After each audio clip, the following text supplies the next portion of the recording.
go in such a space if you're willing to suffer, and I mean suffer. Your brain and your body, once connected together, can do anything. And this 30 miles was the life-changing moment. I was out of it. I was in the worst pain in my entire life. I was, to me, on the brink of death. And I was able to chunk this 30 damn miles into small pieces. I was so driven, and I'm not gonna say motivated, because motivation's crap.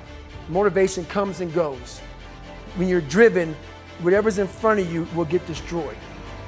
So I sat in this chair and I was so driven to succeed in this race. And at this time, everybody goes, were you thinking about the guys that died? And I'm not gonna lie to you, I wasn't. This became a personal thing. This became me against this race, me against the kids that called me nigger, me against me. It just became something that I took so violently personal. And I broke this thing down into small pieces. I said, okay, I gotta get nutrition. I gotta be able to stand up before I can get off this curb and get off this chair and be able to go 30 miles. So I went through all these small steps and I was able to stand up. And then from standing up, I was literally walking around with my wife at the time, and she goes, you're not gonna make the time. She goes, you're walking like 30-some-minute miles. I got to mile 81, and the second she said that I'm not gonna make the time, I ran the last 19 miles, nonstop. And I taped up my ankles, and I taped up my feet, and that's how I got through that race. I chose this world to be a warrior, and I would choose it again if I came back to this world. But the mentality of a warrior is very different than the normal mentality.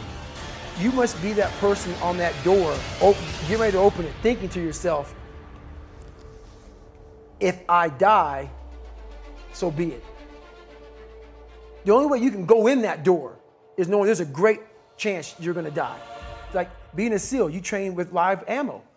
You jump out of an airplane, everything you do, you could die. So to be a warrior, why people don't understand me, I'm glad you don't understand me. Merry Christmas, good on you. Because being a warrior takes a whole different mindset. So I figured out these ways of total accountability. Like right now, I had to run this morning before I talk to you, because why? That's what I'm about. I'm about mind, body, fitness. A lot of folks talk so much shit about, hey, I'm gonna change your life. I'm gonna do this, I'm gonna do that. Are you accountable for what you're doing?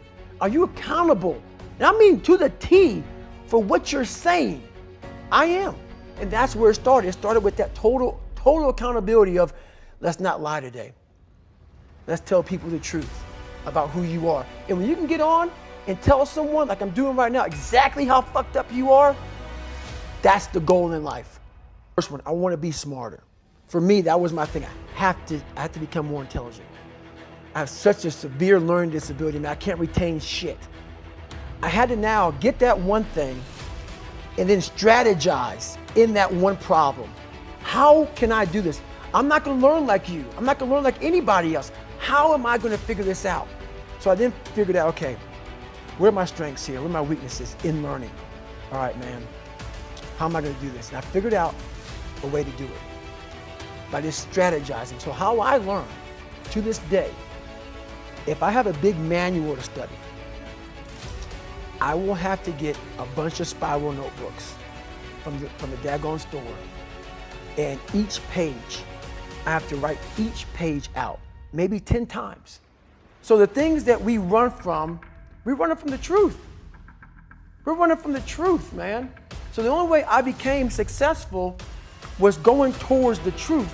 As painful and as brutal as it is, it changed me. It allowed me to become, in my own right, who I am today. I hated jumping out of airplanes. I hated shooting guns. I hated the job as a Navy SEAL. But I did it because I wanted to change myself. And the world puts a lot of this shit in your mind. It's not just you. Yeah, you help it. And my whole thing is about, I had to develop a mindset that was indestructible. I had to armor plate my mind. And it's about what you're saying to yourself, but it also comes with work. So whenever I was getting beat down, physically, mentally, spiritually, whatever I was going through, just saying, I would put, you can't hurt me. Can't hurt me just became a message.